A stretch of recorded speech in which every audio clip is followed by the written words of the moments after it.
శ్రీరామచంద్రుడు పుట్టింది మొదలు అవతారం ముగించే వరకు కష్టాలను ఎదుర్కొన్నాడు. ఎన్ని కష్టాలు చుట్టుముట్టినా ధర్మాన్ని మాత్రం వీడలేదు నా రాముడు.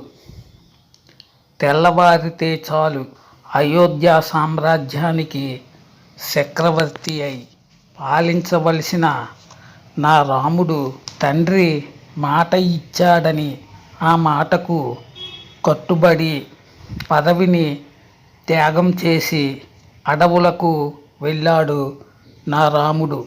అంతటి ధర్మవంతుడు నా రాముడు. అందుకే ఆయన దేవుడయ్యాడు. అందుకే దేవుడిగా ఆరాధిస్తాను.